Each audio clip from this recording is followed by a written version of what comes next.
Everyone, and welcome to the first of hopefully many casts by me, Krozzfyre. Today I'm going to be looking at a 3v3 on Rzhev Winter. I don't actually know what this replay has in store for us, but apparently it's a good one. So what we'll do, we'll follow one player, we'll see what they do, hopefully we can give some tips and hints maybe for the next game, and really see what happens in this match. So I'm excited to give this to you guys, my first one, and well, without further ado, let's get this shindig on the way, shall we? So, we're going to be following Noise of Carpet. I didn't actually see who submitted the replay, unfortunately. But here we've got, like I say, Noise of Carpet here. He's building his first building, obviously. Also, we've got Cross as ally and HardCoreGeneral. And if we just swap over to the other side for real quick, we've got Koxstantin then going for his weapon support early. We've also got Torch, who's gone straight out for his conscripts, as has his partner Rzhev. So, I'm going to keep the Fog of War off, mainly because I really want to sort of get behind this guy's thinking. And the Fog of War is so important in this game. It's really just the line of sight is game changing. If you know what your enemy can see, or if you can see what they're seeing, you can learn a lot more than if you have Fog of War off. I appreciate it's a bit more entertaining maybe with Fog of War off. We might turn it off later on, but more importantly, let's get to the action. So what we can see is he's moving his pioneers straight down towards this bottom field point here. Now, that's not such a bad idea, because this closest one is generally sort of considered to be the your fuel. So if you're on the other side of the map, if you're down here, then this fuel will be yours. So you can see he's going to put some early pressure on. He's going to encounter. You can see the red flashing there. He knows that someone's there, and pioneers are pretty useless against pretty much everything. But he has got a grenadier squad backing him up, and his MG has just popped out as well. So let's see what he does. I mean, these buildings are vital. Unfortunately, these buildings aren't actually in the control points themselves. So you can't actually cap in the building. But if he jumps in that building, he should be able to beat off that pioneer squad. The combat engineer squad of Torch. Unless Torch is going to jump into this building here, which looks like he's going to. It just sort of creates a bit of a stalemate, waiting for the other troops to arrive. So we do see double conscripts here from Rzhev and Torch. So he's going to encounter this with his grenadiers. This is not a good spot for him just yet because this MG isn't set up. He's going to stick out in green cover, which is great. And wait for this MG to set up, see where it goes. We've got Molotovs, early Molotovs then from Rzhev. So this Pioneer squad really needs to get out of there quite quickly. And there he is. He's recognized that. And he's walked into an MG. No, this is this MG, my bad. This MG's pinning the squad now. This squad's going to have to get out of there. He used his used Ura to try and get out of the actual line of fire of the MG. You can have, if you select the enemy MG, you can see this the radius he's got here. So he's actually managed to sort of get unsuppressed because he's changed target here, which is good because he's keeping the damage even over both squads.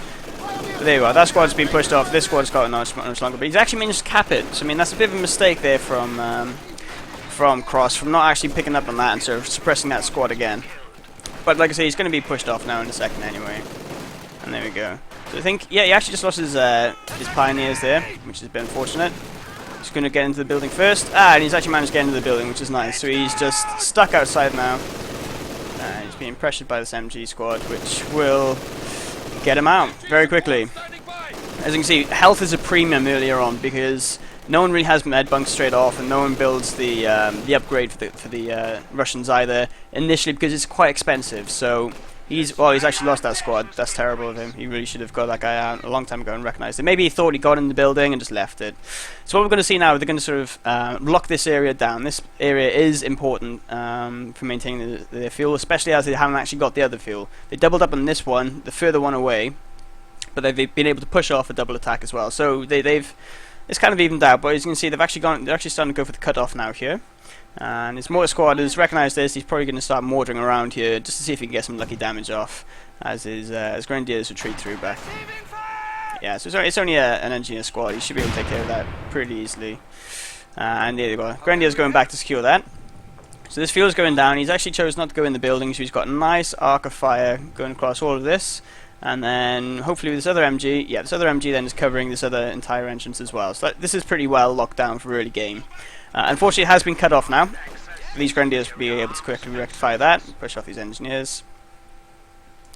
And so mortars on this map, I mean, this map has got plenty of range advantage, if you will. And especially with a lot of ice, you really want something that you can lob effectively and really try and sink some of the enemy troops down. So I'm just going to have a quick look over here. brief engagement then with conscripts and with hardcore generals, MG42. He should be able to get this in building. He does. This is an important building to hold as well for this this side of the map, because this protects your cutoff, and this cutoff is vital again because obviously it holds your fuel and your victory point there. So he's going to want to try and hold this if he can, but he's got quite a big push against him. I'm not too sure if he's going to be able to do it. It is being supported though by Noisy Carpet's mortar. So again, hopefully he'll be able to. Oh, it's a beautiful shot there from the mortar. Like just 4 members down straight away in one shot, and if he stays there, he's going to get another hit in the face, and he's not going to enjoy it. He is trying to counter. He's trying to counter mortar. He's actually mortaring this building. Look, so this MG is going to have to get out. So as you can see, the sort of focus has shifted away from me. He's got this MG down, which is fine. He's going to be able to push off these 2 conscript shots. He's enough, and he's pushing forward then into their cutoff now then for this fuel. So he should be able to get this cutoff and then hold these buildings for the additional holding power then as well. They've also got a fuel point up now nice and early, which is good. Fuel points, you really sort of need them for these large matches. Is this MG going to go down? You might be able to pick off this MG. He did recognize it. Unfortunately, I think he's going to get out unless he gets a lucky snipe.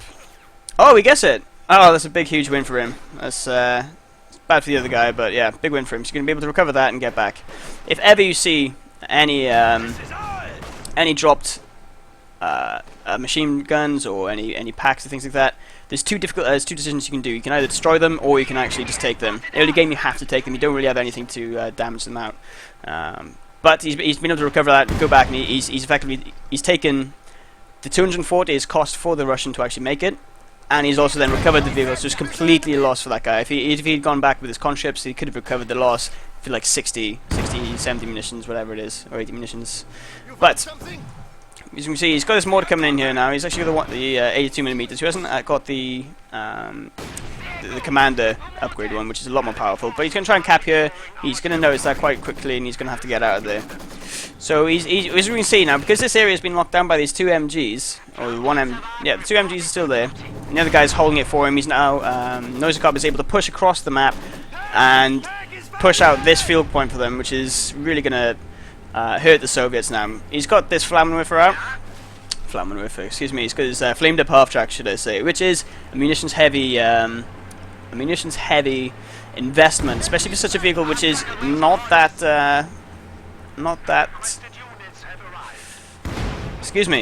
hardy. But there he goes. He's able to flank this this AT gun nice and early. This gun's going to go down. He's going to be able to recover it, hopefully, or someone will be able to recover it for him. Because like I say, if he just leaves it there, well then that's only about 60 or 80 manpower deficit that he's created. If he destroys it or if he takes it out, there's the full 360 then. So, big loss then for the Russians, but as we can see, they've still got this point locked down quite nicely with an MG. Blizzard does come into effect, so he does start losing some radius of vision. But he should be able to take out these conscripts nice and easy. He wants to be careful. If the opponent's got 18 nades, he's going to be able to 80 this nade nice and easily.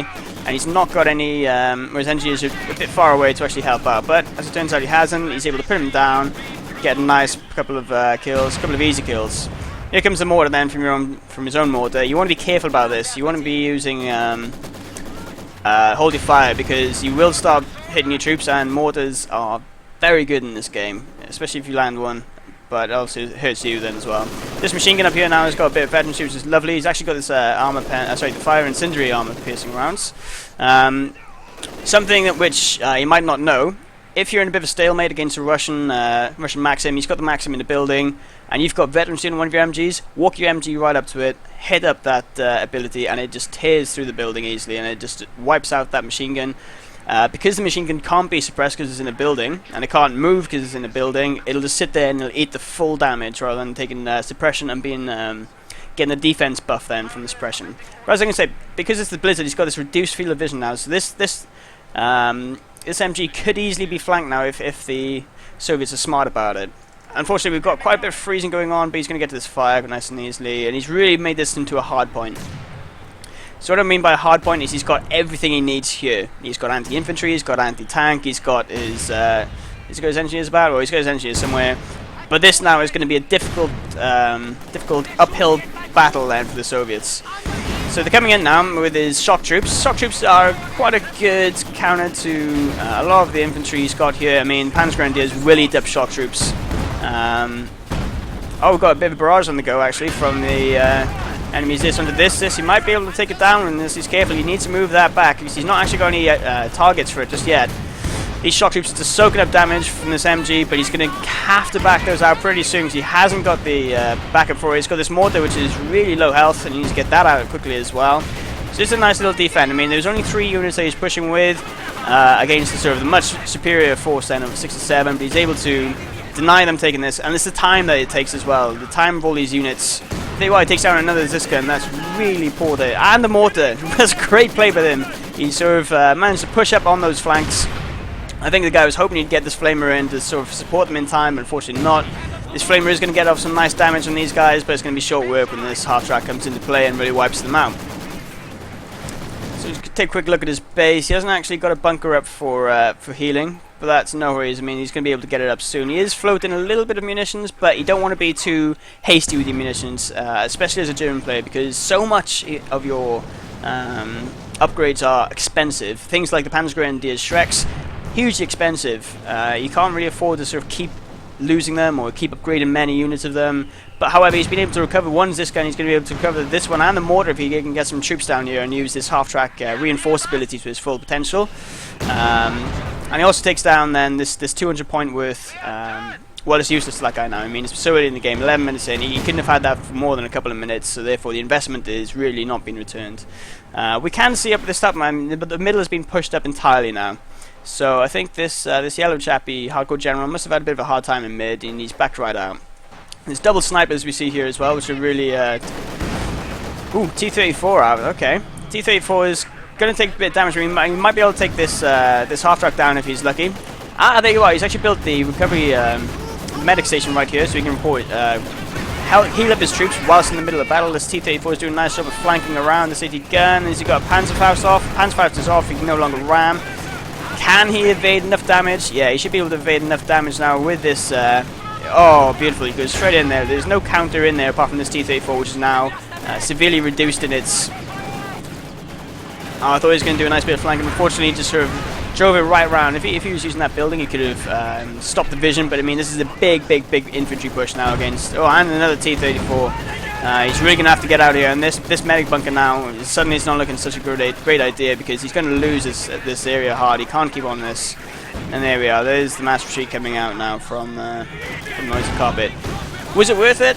Yeah. I mean, apart from this medic bunker, which is unfortunately a waste. I mean, but that's kind of equally traded off with the units that he was able to destroy, and also then the OP he had down here as well. So now that he's been pushed off, he should be... this medic bunker is going to go down. Now he's been pushed off, he should start to think where else he's going to go. He's got this P4 out, and he's going to charge in to this guard and sniper combo. The snipers just run off straight away. If ever you can, chase the sniper down. I mean, the golden rule in Company Heroes is never chase down a unit, but snipers are so squishy and they're so expensive. Even if you just cap one of them, it's 90 manpower to reinforce. So it's really worth it. 360 if you can finish off the squad, and it just vets up your guys quite quickly. So this guy's going to be able to get out, which is nice. He stopped the push. They're no longer in their base. There was this field point here actually. The fact that they had managed to cap it really helped save them there, because he didn't have any heavy AT anything to take out the tanks. Sorry, the buildings. He was able to sustain all of the territory right down to the field points. This P4 is going to go on a bit of a rampage now. I mean, he knows that they've got T-70s out. Oh, nicely done there. When any unit is pinned, it can't run out of the way of this tank. This tank is just going to have a whale of a time. Look, and just run all over them. One's left. He might get out. I very much doubt it. But he does have this AT gun. Is it AT gun there? Didn't quite see it, but pretty sure it was. So he's going to fairly carefully just come around this side now. He knows the AT gun's down there. AT guns are slow. He's going to be able to push off all this infantry here as well. Again, he should be careful, because this could be an 18-8 coming in. Shock troops getting in the building. They really need to get out, though. I mean, they're not going to be able to do any damage against either of these vehicles, or any real significant damage. So this P4 is going to limp out, and he's going to be happy enough. This is the other thing as well. With Hit the Dirt. Hit the Dirt is very vulnerable. You can easily run over these troops. But this P4 is actually in quite a bit of trouble from this T-34, doing a bit of damage to it. He is able to get it behind the building and block the line of sight, and he should be able to support it now with his... No, he's actually sent his grenadiers off to the mid, which is a bit unfortunate. So his P4 does go down, and they do retain this fuel section. Now this is a bit of a problem, but not a huge problem, because he's able to get, he's got this fuel income already from these caps. So he's able to produce another P4 straight off, and he's getting a bit of veterancy on his troops, which is nice as well. Mortar veterancy 2, it's a fantastic unit. There's a great deal of damage, especially against bunched up bunch of infantry, which you'll find a lot more in the 3v3 and 4v4 games. This Panzer Grenadier unit, it's not doing a great amount at the moment, as he's bumped into some tanks. But he could be, he could upgrade them to Shreks if he, he has good munitions. Unfortunately, this T-34 now is in the reverse now is now looking in a bit of trouble, because he is there without repair. I mean, that's what happens with these automatic hit units.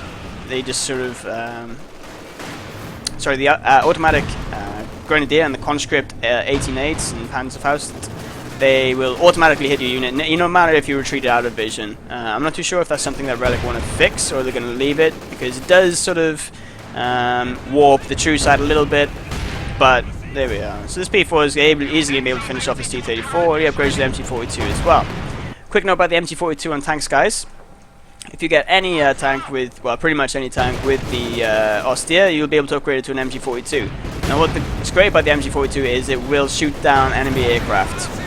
Any upgraded MG42 will shoot down enemy aircraft. So the ISU 152, I think, possibly the IS-2 for the Soviets will have that upgrade. None of the other tanks do, though, for the Soviets, which is why they really struggle against the strafe at the moment.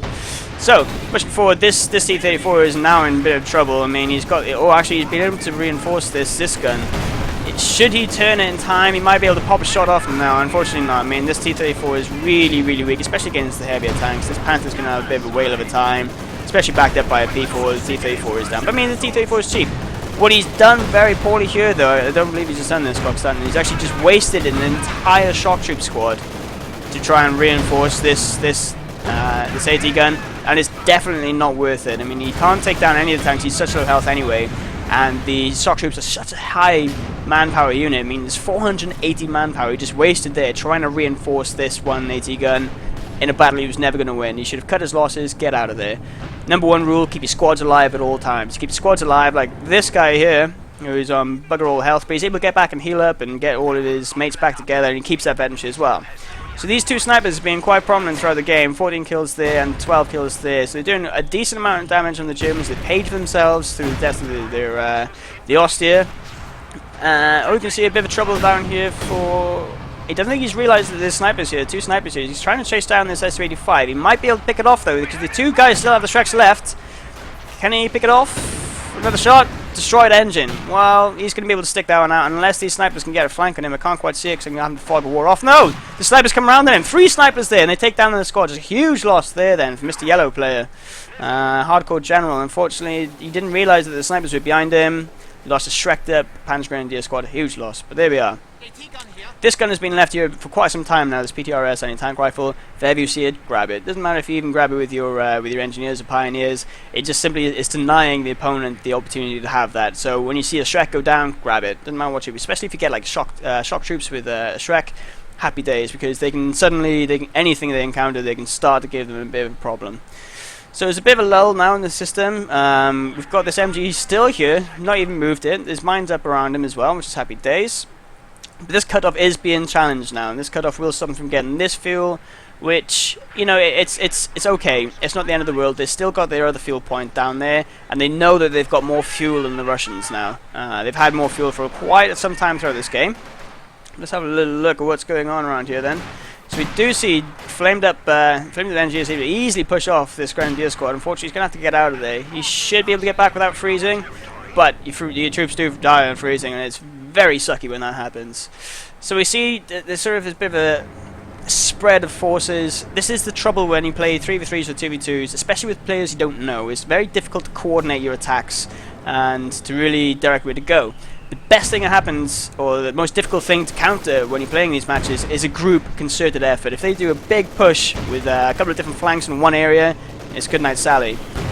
But we do see this Panther 5 now coming in and challenging this very damaged T-34. He will be able to take it down very easily, but he's playing dangerously because he's on this eye. So he's not actually even targeting T-34, he's actually targeting the AT gun group still. So, I mean, this could have been an opportunity to throw a assassin charge, a demo charge on there, or anything like that. He could have gone through that ice very easily, but he's able to take that down nicely. Back over here, you see this MG is now plugging away at this this freezing. No, he's actually plugging away the guard squad. He needs to change his focus really quickly because he's going to eat a grenade. He's going to survive it. Should be able to survive it. Yeah, it takes a lot of damage from it though. So as soon as he gets out of the building, these shock troops are going to have a bit of a piranha feast on them. This P4 now does decent anti-infantry damage, especially the MG42 upgrade, easy enough. Oh, he takes out that flamed up engineer squad, which is really sad for that guy because, you know, there's a lot of munitions to waste. He's now recruited this with his pioneers, which isn't a bad choice. It's cheap. They're not as good as the counterpart brothers, but I mean, he lost the veterancy, which is the worst part about it. He's managed to chase off these snipers now with the P4, which is excellent because snipers are a pain in the bum. Unfortunately, he wasn't able to pick up any. I mean, he hasn't even noticed this MG, unfortunately. He's still not chosen to shoot at the very, very close shock troops. I mean, the shock troops are so close that they'll take extra damage. They've probably got enough time to reload. Oh, there you go. So go straight down. We do have a Katyusha's coming in. Very nice Katyusha's there from... oh, no, sorry, Panzerwerfer. That's my Soviet and me coming out. Very nice Panzerwerfer there from HardCoreGeneral. Was able to take out quite a few of those shock troops. And this 85 rolls on in through, unsupported, which is never a good idea. It's the two golden rules: never chase, and never have unsupported tanks go forward.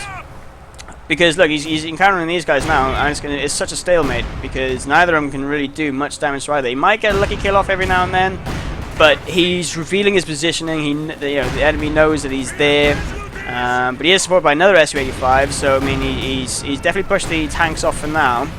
HardCoreGeneral hanging back quite loosely there. You see a scout plane coming out now. You can see they've not really got much in the middle, which is interesting because the middle sort of normally takes... oh, I actually missed a bit of action there. Sorry about that, guys. The middle actually takes precedence in a lot of matches. So you can actually see the Soviets can push through quite easily now into the munition sector, and as they did before up into this point to cut them off from their major fuel source. Whilst theirs is very, very sparsely defended, they could have a very big push in through if they chose to. So now we see this this flank coming in now then. Oh, big damage there. This Grenadier squad needs to get out as soon as possible to save his veterancy. It's not worth it for a couple of Pioneers, but the Pioneers should be pushed off now with this double P4. He knows that there's two Su-85s here, but as you can see, he's actually being caught out of position a little bit. This Su-85 is in a nice position, and it's actually got the flank on this AT gun, so this AT gun is going to take a lot of damage from these Pioneers as well. But this other Su-85, I'm interested to see where he's going to position it, because here comes the flank from the two P4s. Two P4s, if you flank an Su-85, you're going to have a field day because you can't turn it. The other Su-85 is here to back him up now. Which one's going to focus? Continue focusing on the first one. He needs to keep moving because he is resting on the ice there, which is dangerous. The Su-85 falls down so quickly. He's actually activated the the Blitzkrieg tactics for this feathered up P4, and there's two P4s now struggling a bit against this Su-85. He pops the smoke to try and help himself against this AT gun. It's been reinforced again by shock troops. And this P4 is now very low on this Vet 2 Su-85. Should have field day. If he can reverse that, very easily done there. He's got another AT gun which is reinforced up over here as well now. So this P4 is going to go down. Which is a big loss there for losing two P4s. And for the cost of only one Su-85. He has got the command tank, but command tank has been too late to really help. This Panther 5 is in very deep water here. He shouldn't be in this deep. He's managed to take out one AT gun. Oh, he takes out the other AT gun with a very nice Panzerwerfer there. Sorry, not Panzerwerfer, you know what I'm trying to say. And this Su-85 is just still plugging away at all these tanks. He took out a more expensive tank there, so he's easily paid for himself many times over. He's actually got two vehicle kills in there. Okay, he doesn't sound that much, but I mean, he's done a lot of damage. So he should be able to repair this, and he still holds the majority of the section. So he should be able to recover his fuel pretty soon. Go for this cutoff possibly as well then.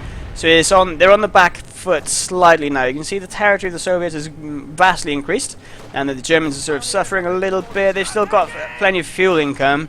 We can see that he's actually floated a little bit of munitions and a little bit of manpower, which is nice. He gives them options. And I haven't talked at all about his commander. I'm terribly sorry about that. So he's gone for the one with the smoke, the hull down, which isn't used really that much at all, especially against T-34s or Su-85 because he can so easily be flanked. The command tank, which obviously he's got out in the field now, as you can see he's coming through doing his rumble. He's also got the Pak-34 emplacement. We'll see if that comes into play later on, and the fearsome railway artillery. So you might be saving his munitions for that strike. Huge damage, easy to avoid if you know where it's going. This sniper's still plugging away, still playing snipers, which is, when something is left uncounted for that long, it really becomes a problem. They've probably got a lot of kills in themselves, which is going to vet them up, make them do even more damage. This guard squad's in a bit of trouble, so is this guard squad. The guard squad's in massive trouble after taking that whole mortar hit. He needs to get that out right away if he's watching. He's watching. He might be able to get it out of there. This guard squad again is in. Oh, he's just managed to get on the island, but that mortar can sink troops as well as vehicles. This big push now is coming through for Cross. We haven't seen that much of because he's been on the other side of the map. This one MG is still there, still killing people, which is nice. So this P5 is going to see... No, I thought he was going to see that tank, but unfortunately not. So like I say, this was a very sparsely defended area. Now he's got a lot of bunched up troops against not a lot of opposition. He really should be sweeping through this area and utilizing... Oh, but a very nice incendiary bomb there. And takes out one squad, and these two squads are very low. Excuse me, P5 starts taking some hits now from this double S75. S75 goes down to a mortar shot! What a beautiful mortar shot. It's a happy day for anyone who managed to pull off one of those. This S85 is still stuck on the ice and needs to get that out as soon as humanly possible. Wow, I mean, that's something. When two S85s go down and two mortar strikes like that.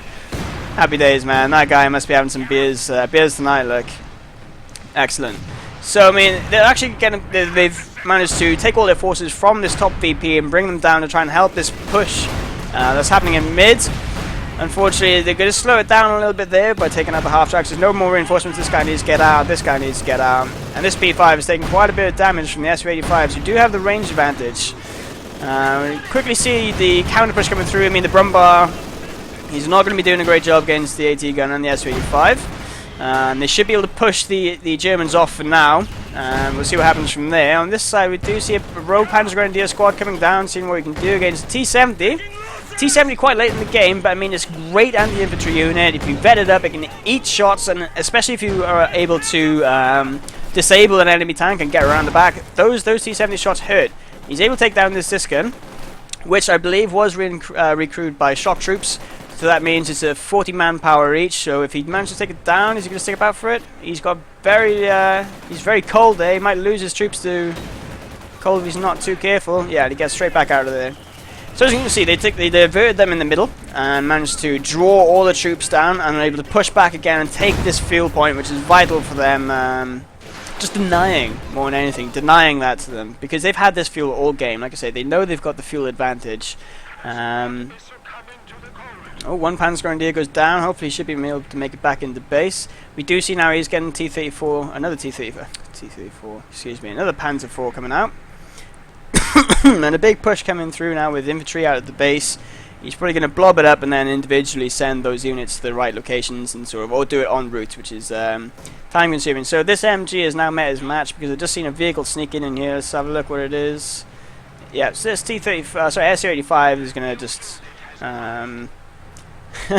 just going to mash this MG because he can't really do much else. He's going to fire bullets until the bullets drown him. And he has got this conscript squad back it up, so I mean he's probably not noticed that. He's left it there all game and it's done a great job for him, but he needs to get that out if he wants to save the veterancy on him. He's made this into a hard point now then. We do actually see he has got this Pack 43 up, and it's a very good location for it. The reason for that is there's plenty of ice around it, so if he so choose, he can mine up a lot of it to prevent any flanks. You can see right down here into the, look at this range, this huge range. You can almost see into this cutoff as well. So any sort of tanks or vehicles around here or down around here, he can shoot out with this one pack gun, which is great. And obviously he's got his command tank there as well, which is giving the defensive bonus to all of his troops there as well. So yeah, he's just finally realized the MG, and he's probably going to lose it, unfortunately. But the Soviets have, once again, they've moved all of their units or combined their forces to take this top field because it's so important to them. What this opens up now is if Noise of Carpet wanted to go and sort of try and take on 2v1 down at the field, he can. Or he could have pushed straight down into the middle to this undefended victory point, because victory points win games. You know, tank kills or infantry kills don't win games. You'll see so many times when you change the tide of the battle way too late and you've only got a couple of points left and then that's it. You know, you've blown your shot. But I would see these two P4s. I mean, what I'd like to see him do is to start using his attack move on these pack guns and taking them out, because he's not really using them that much. You know, he doesn't need them as much as, and it's not as easy to recruit them as it is for the Soviets. So if he gets rid of that, then it's, like I say, it's a total annihilation of the 360 manpower which was used by the Soviet player. He should Shrek it out if he could. He's not going to do that there, unfortunately. But no worries, people have different play styles. I mean, you can use it as a trap as well. You can lure, you know, if he's going to keep sending shock troops on there, well, you know, maybe it's a good idea keeping it there because the shock troops are so expensive. So those engineers go down very quickly. These T-34s are in a T-34 and S-85 combination. I'm going to come and chase now. You're going to have a look at this, have a little sniff around here because there's only a P4 and a command tank. Command tank does do damage, but not as much damage as the P4 against vehicles. A very nice, nice squad kill there, though. And this T-34 is actually eating a lot of rockets from this one sole Panzergrenadier who needs to get out, though, because let the rest of the guys do the job. This S-85 is picking away at this P4. It could go down, actually, but it is being supported now by HardCoreGeneral's Panzergrenadiers, and those Shreks will start taking away on that S-85. There you go. Very quickly went down there. He's got this rogue M5 half-track play with double shock troops. I like the sort of originality of it. I don't know where he's going to go with it. Oh, it actually gets picked off. And they actually take half damage from both those. I mean, that's very, very expensive again. That's 240 manpower he lost. Those shock troops did nothing for that 240 manpower. I mean, he really should have tried to push forward and be able to sort of pick away at these Panzerwerfers and also the AT gun, but unfortunately he chose to run out. There we are. So we now see that the fuel sort of scenario has quickly changed into the Soviet favor. They've had this one and they've pushed them away. They've got a few. He's got this weak Brumbar and a couple of heavy tanks here to sort of support it as well as the MG, but he can't quite penetrate it without the backup of his friends. And it's the same with this one down here. I mean, they've pushed away the troops. They haven't actually secured anything up just yet, but I mean, they should expect that there's going to be more waves then, should we say, of enemy troops coming in. These shock troops should go down quite easily now. We do see some artillery coming in from someone. We'll see what that is. Could be a strafing run, it could be a bombing run. Oh, it's incendiary, which is very nice because it also denies the capping there. And he's going to take down this squad very quickly there. That was very nice play. Well worth the munitions. So they're able to take the fuel, but they haven't actually got the cut. It's actually cut off, as you can see. It's not joined there. It's nice mind play on this bridge. But ooh, God. What was that and why did I miss it? Don't know what that was, but I missed it, unfortunately. It sounded like a bombing run in some description. He's got these troops eating some Katyusha fire. You know, Katyusha fire is quite sporadic, but when it hits badly. He needs to pick up his gun when he realizes what he's done. But, like I said, I mean, if he did this a couple of minutes earlier and went for this middle a few minutes earlier, he would have had a lot more control, been able to secure it a lot more, rather than going against this sort of 2v1 push where it's still a constant attrition battle. Double snipers now back in play. I mean, how many? We've got 22 kills in this one and 21 kills now. Oh my God, he's tearing up this Panzergrenadier squad. He's got to do a runner. So those snipers, he's kept them alive very well, which is difficult in these larger games. We do see some vehicles now across. We'll see if this pack gun... Oh, the pack gun's actually gone down. That's what it was. The bombing one must have just hit the pack gun and completely taken it out. So I don't know if he got much use out of that. As it is a fix and placement, you know, you can't repair it. Well, you can repair it, but you can't move it anyway. It's always going to be there.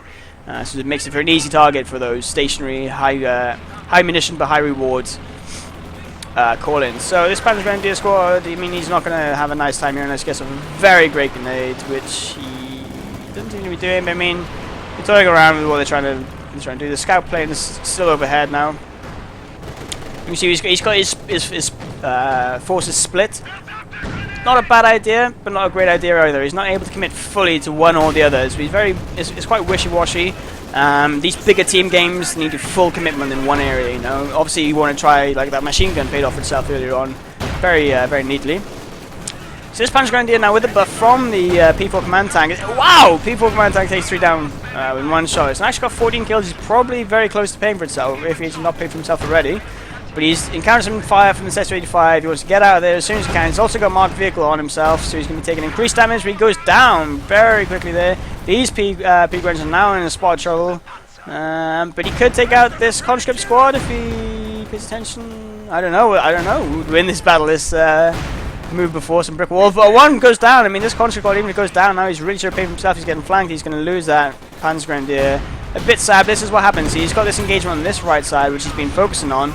So the Panzergrenadiers, who are shreked up, are not going to be doing a great amount of damage against this conscript squad. HardCoreGeneral with the upgrade PBSH as well. So another beautiful incendiary attack now, so you can take continued damage over time on this Vet 3. By the way, this is the second mortar, the Vet 3 mortar, but unfortunately he's going to go down, like he burns away. He wasn't able to get out in time. And he gets pushed off. Oh, he actually gets taken down. I mean, some big losses now. Just this is what happens here, where he split his force up into 2 different areas. Actually, I'm going to pause it real quick, so I want to talk about this. So he'd sent his troops into 2 different areas, which isn't bad, but I mean, he didn't have a huge army to start off with. When you do that, it instantly creates another micro-ring front that you are unable to have full observation on. I mean, a lot of the micro-intensive battles you have in Company Heroes 2 requires you to really focus on one unit, one key unit, and use the others sort of like in the backup, using your hotkeys to come around the flanks to support those troops. It's very difficult, and very few people can do it on more than one front. So it takes a lot of time, a lot of practice, but then there's so much going on. You're getting so many of these noise updates about grenades coming in, or units suffering from the cold. It's very difficult to comprehend all this information that's being thrown at you. So, like I say, for these bigger 3v3 games, you're more than likely going to encounter more than one player. If you're playing a 1v1 game, obviously you know exactly what your opponent's got and what's coming. What you don't expect in these team games is the big 3-man push against you, or the 2-man push against one person, because that really upsets the balance. Unless you can quickly counter that by capping up the different areas or coming in for flank and supporting, then you're going to lose troops like no tomorrow. I mean, obviously he's just lost quite a few units. He's got his you can still see he's got his vetted up. I'm going to change the screen back for you. He's got his vetted up P4 over here, which will sort of do some damage now, some nice infantry damage against this Scarred Rifles. But these guys are about to eat the grenade. We'll see how much damage it does in exactly 0.3 seconds. Meanwhile, down here, then that's his mortar squad that was run off. The one lone guy who can't see anything, unfortunately, because he's too busy running, crying, dying. We do see the P5 over here, an SU-85 and a Ziska, and he's going to have a lot of trouble there, unless you can micro effectively around the building to hide the blind sight. But yeah, things aren't looking too great for Noise Carpet right now. I mean, he's got quite a bit of manpower, quite a bit of fuel, not much munitions. So we'll see what he's saving for now. He's got some Panzer Grenadiers on the way out, so he's actually floating quite a bit of manpower there. And we see this this Armor Fist now can sort of lock down this one cut-off. I mean, he spent a lot of time holding this munitions point. We haven't seen any mines or much mines come out of him, though. I mean, I'd like to see them mined on the ice, because it's 6 any unit.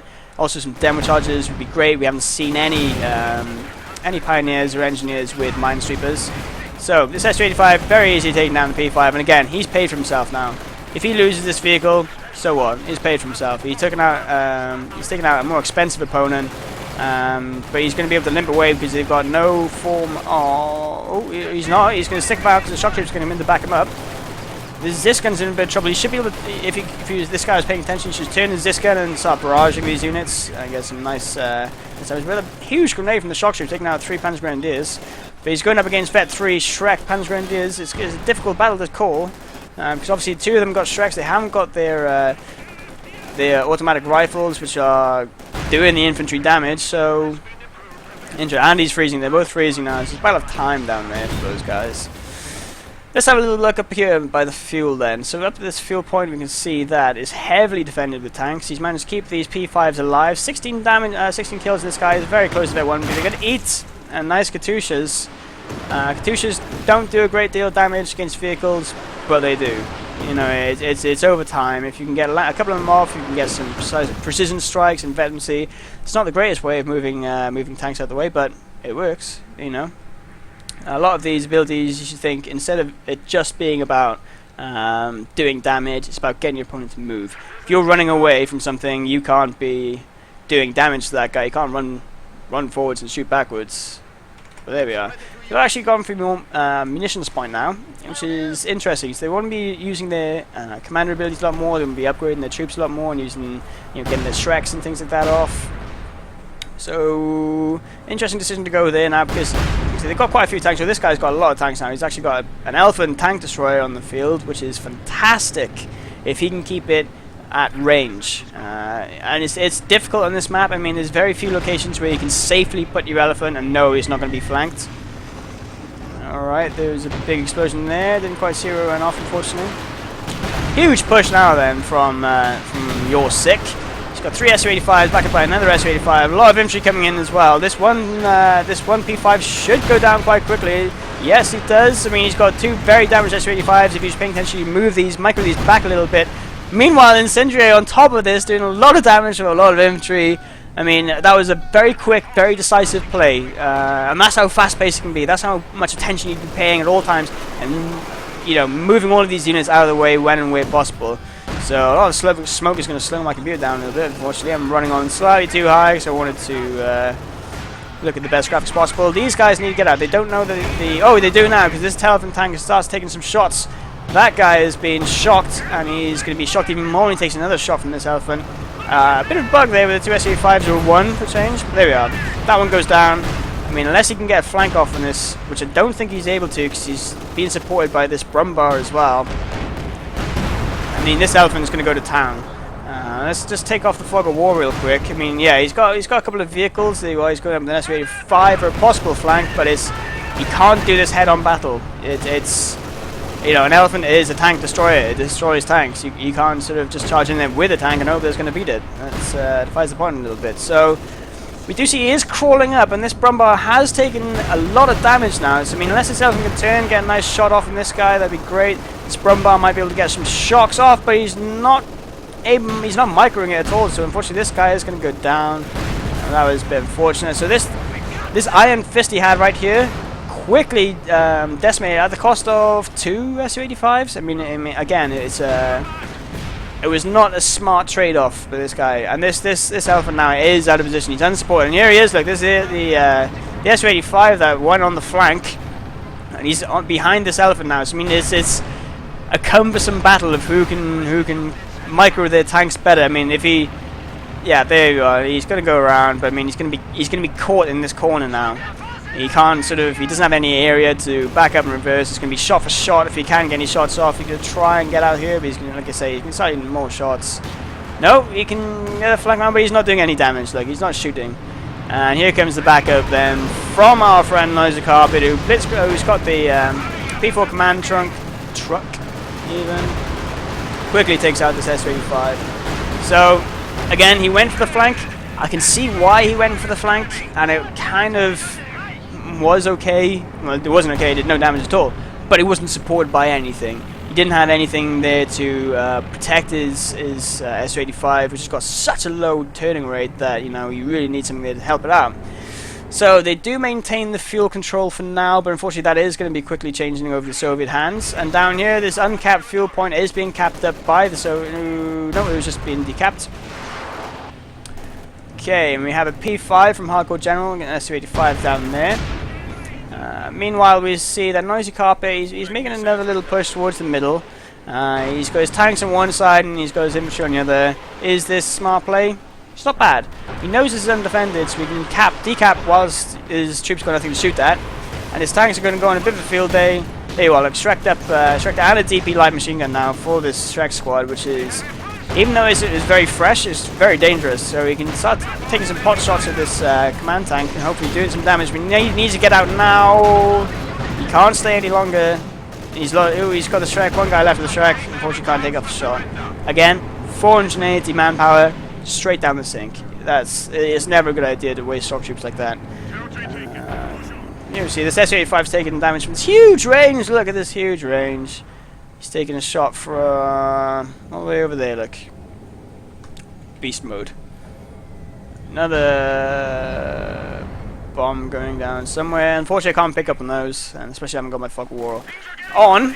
Actually, I'm going to take my fog of war on slightly. I mean, it'll be a bit more entertaining, a bit less educational, but, you know, we'll see what's going on in the bigger picture. So, the Russians are now able to control the bottom fuel and the top fuel. There is this defensive push. I mean, this command tank needs to get out. There's no two questions about it. I know he's giving his defense buff out, but he's a sitting duck there. Even Katyushas might be able to take him down. But I mean, they'll be able to recover this neatly enough. And he takes up the machine gun, which is nice. But he has to get that one guy into some form of defensive position. Yeah, or get out. Okay, that's cool. Anyway, here comes this Katyusha. This is the trouble, look. So he's got one guy here now, which might eat a rocket. Oh, look at that! An entire Pioneer squad down. So unfortunate, but I mean, when you're building, when you're repairing, or if you're building barbed wire, building mines, you are not defending yourself. So you take an increased amount of damage, and you learned it the hard way, you know? So the Katyusha's down here now. One's got 2 kills, the other one's got 12, so I mean, they're not doing too badly. Quite a few tanks, like about a lot of S-85s. None of the T-34s are left now. I mean, the time for T-34s is almost over. Well, it is over. I mean, they do so little damage and are so easy to hurt that they won't stand up against these bigger tanks. But they've got this elephant on the field. The elephant is the key player now at the moment. He's the big dog. He's the counter to a lot of the Russian army. And they're going to have a very difficult time trying to come back and taking up this top VP. So I haven't actually talked about the VPs at all. It's actually 83 to 223. So it's getting close. It's getting towards the end of the game. I mean, it's quite a long game at the moment anyway. 42 minutes. I've been talking a lot in that entire time. These, yeah, you just noticed that the Panzerwerfer just noticed that there was 2 troops on here, which is an ideal target for any barrage. So we will hit something. So 17 kills on that guy, 22. So you can see that the artillery for the Germans has been much more effective than the Katyushas have been so far. Okay. So now that this top point has been secured and again bunkered up, which is nice by Kross, who's been a very defensive and quite a nice defensive player, but unfortunately did lose it quite badly last time. This Panzergrenadier squad are going to come in and push out these conscripts, push out these shock troops. If he's got to hit the dirt, he should have hit the dirt, but he's going to eat a grenade. But, you know, not many kills, but a lot of health damage. Another grenade on the shock troops as well. Huge amount of damage going down from the Panzergrenadiers. 2 squads down, and they eat 1 grenade. Who cares? That's a huge win for them. They can cap at both of these points quite uncontested now. Do see the guard squads coming to pushing up on the right hand side, but I think they're getting more interested in going for this cutoff and denying the fuel at the moment than watching the VPs. Oh, big shot! Nice Katyushas coming in there. Panzergrenadiers forced off, but he does have them on this side now. He's got his P4 and 2.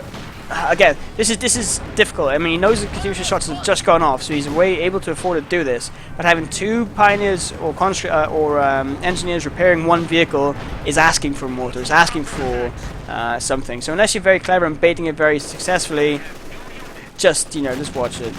You see a very deep Panzergrenadier squad with Shreks trying to poke off those Katyushas. I don't think he's able to get any. No, both of them still alive. They're protected easy enough by the S-85s. S-85 positioning is good. Because this elephant's on the field, he's going to outrange all of the S-85s. She's keeping them right back in base, but they're still active. They're not just there sitting there doing nothing. They're still helping out, still a part of the army. So we see building here now. He's building a bunker up in here. Again, it's quite a good idea because it's a key location to have. Is the main victory point that most of the battles are fought over. This conscript squad needs to get out badly. Don't know if you realise the amount of damage coming in.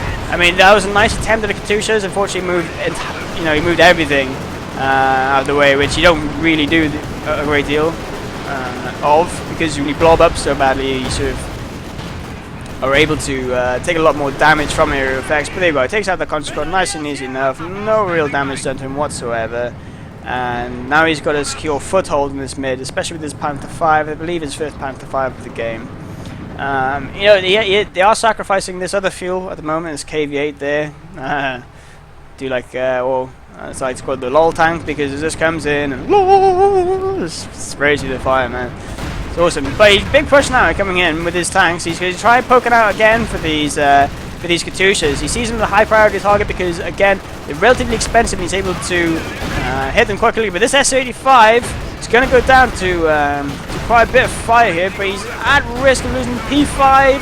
P5 goes down. At the moment, that's kind of the fair trade, because they did have some veterans on the S-85. A nice little wall there from the S-85s, blocking off any flanks that could possibly coming around from either side by doubling up like that, and pushing off these tanks very neatly, very tightly. There's some nice micro there from both the German and the Russian player to get the troops out alive and everything. But look, all these S-85s eating a lot of damage from some artillery now.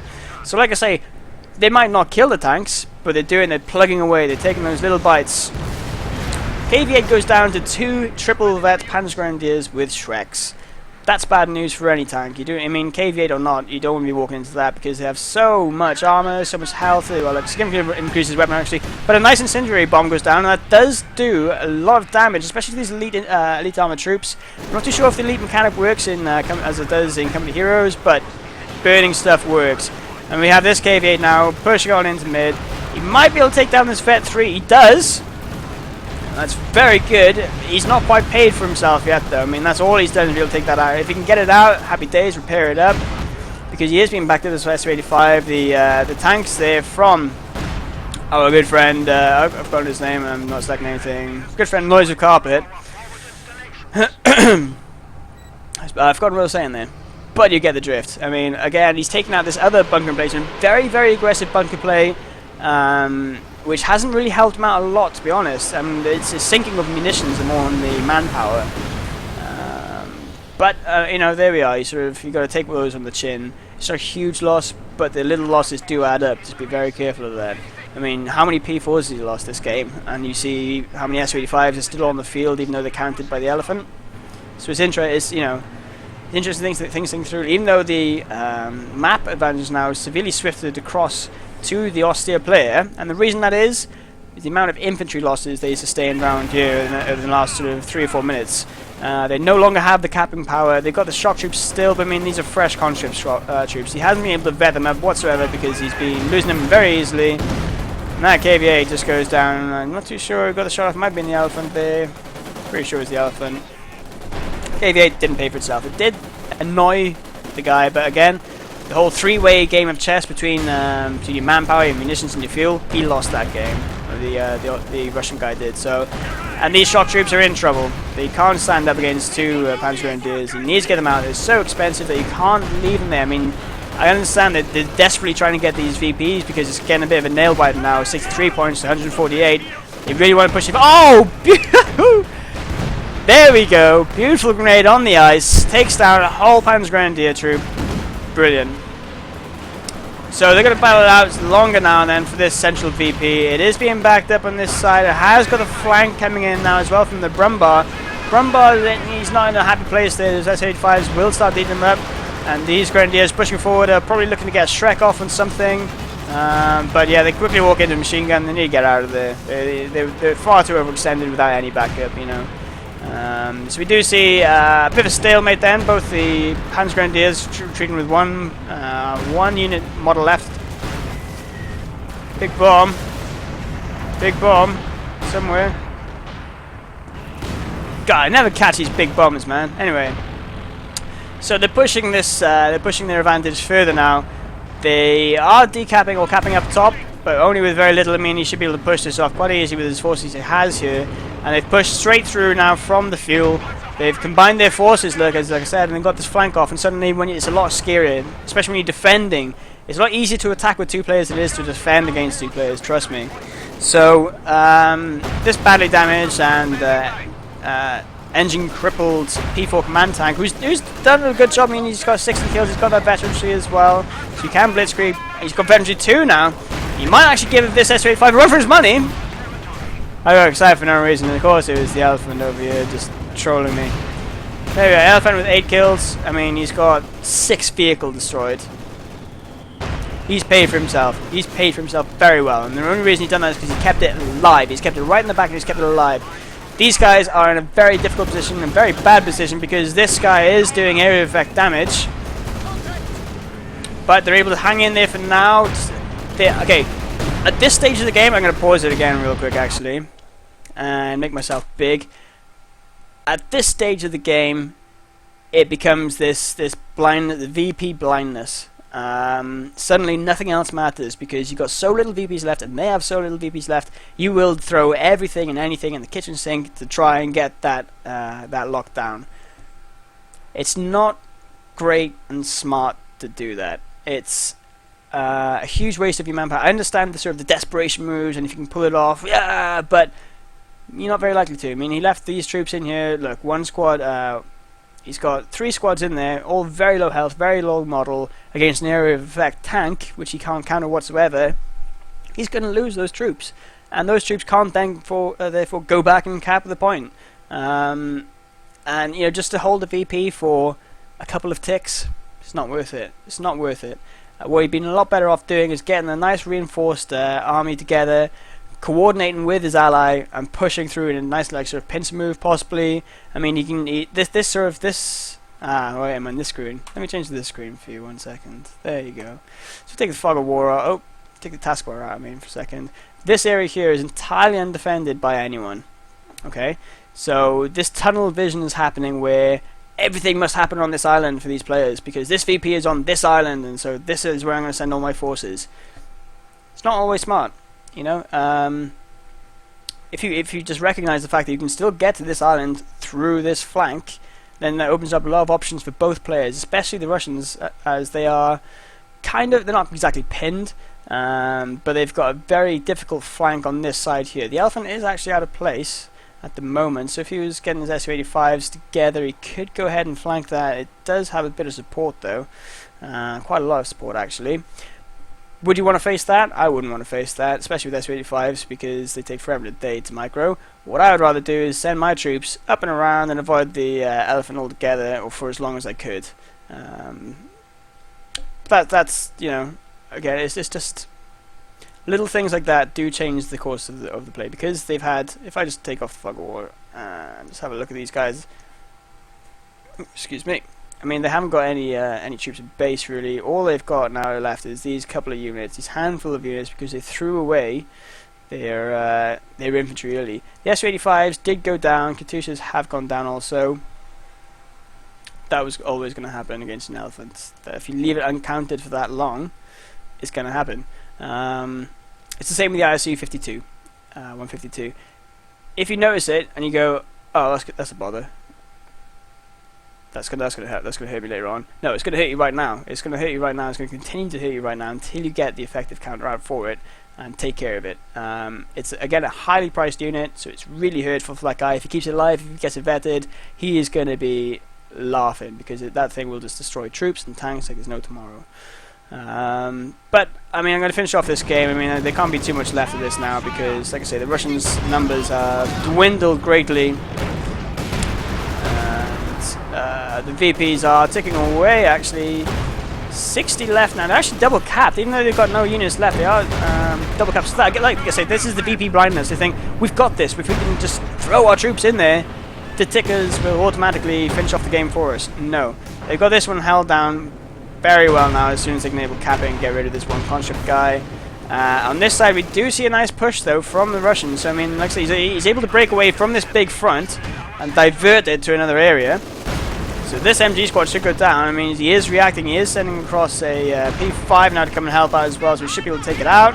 And he's also sending a suicidal KVA, desperation KVA, trying to pick up as much infantry kills as he can. But he gets shreked. He's now slow as hell. I mean, even the elephant can do circles around him. Look, it's an absolute waste. It's a very frustrated call and decision that we all make from time to time, but we really need to learn to refrain from doing it. Like, I've done it plenty of times where I've gone, yes, I've got a KVA, it's going to counter everything, and then didn't realize that there's like 50 bloody P4s around the corner waiting. But keep that unit alive if you can, because he is going to be useful if you can find a use for him, you know. But this top VP now is being pushed off as well, so they are being triple capped. So this 108 lead that they have is going to quickly dwindle. Especially as they don't have anything up top to really, yeah, this guard squad is going to go down. I don't know if he's not paying attention or he's kind of given up, or anyway, he's gone down. Like, so I don't think he's got like 2-3 units left, 3 units of guards left. They just don't cut the cheese, unfortunately. So triple cap with a hard lockdown here, quite hard lockdown up here. Nothing to really threaten anything. This is a good game for the Russians. What could the Russians have done differently? Kept their troops alive. That was the big thing. The shock troop deficit, really, they spent so much money on shock troops and couldn't keep them alive, couldn't vet them up, and it was just sad to see, really, especially with the guards as well. I mean, guards, when you sort of go, I need things against infantry and I need something against tanks, and you just build guards, yeah, it's a soft counter to both, but not a counter to either, if you see what I mean.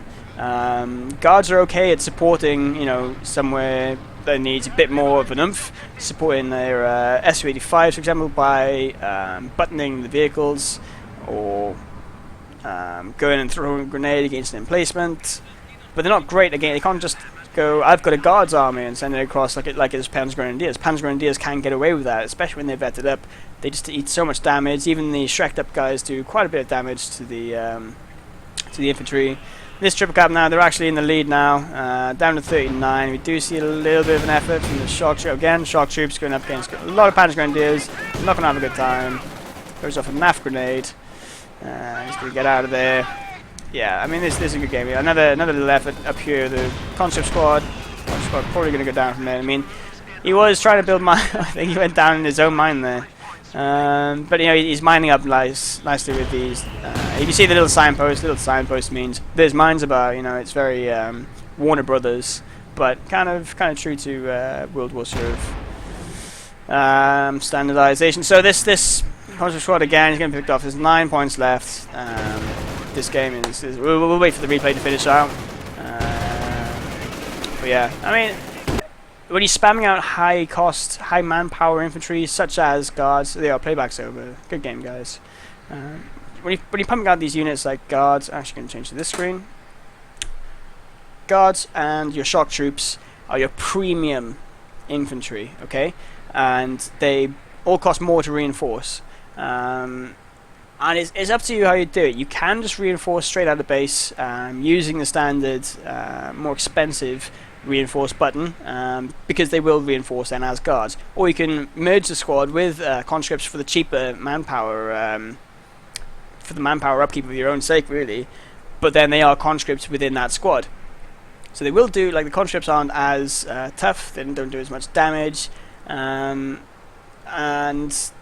they're okay, you know. I tend to do it because, like I say, you save a lot of manpower, and if you've got those guys vetted up, if you keep that veterancy alive, then those conscripts are suddenly awesome, you know. But then there's play with the shock troops trying to reinforce the 80 guns. No, never do that, because, like I say, that's a 40 manpower guy that you're sending on to a vehicle, a very slow-moving, easy target. Which, if you're not definitely going to win a fight, if you get that AT gun, and sure, you can get it back and repair it and get your guys crewed on it, don't do it. Don't waste it, you know, just get out of there. But right, I mean, that's, I think that's about it for me, guys. That's my first ever cast. I'm going to put, well, my first ever YouTube-y kind of cast. I'm going to put this on YouTube, hopefully, if I figure that out. But thanks very much, guys, if you've tuned in and watched this far. Hopefully it's all gone well. I'm going to check this out and produce more videos, hopefully. I'd like to sort of do some more high-skilled ones, and also then more fun, sort of more entertaining ones, and hopefully just encompass all of what Company Heroes 2 Online can really offer for any player of any skill, and meet as many demands as they can. So if you've got any requests, guys, please leave them in the comment section, wherever the comment section is on YouTube. You know, do all the whole YouTube crap stuff, guys, for me. That'd be cool. But I'll try and upload some more today anyway if I can. Thanks very much for tuning in. I've been Krozzfyre. You've been great.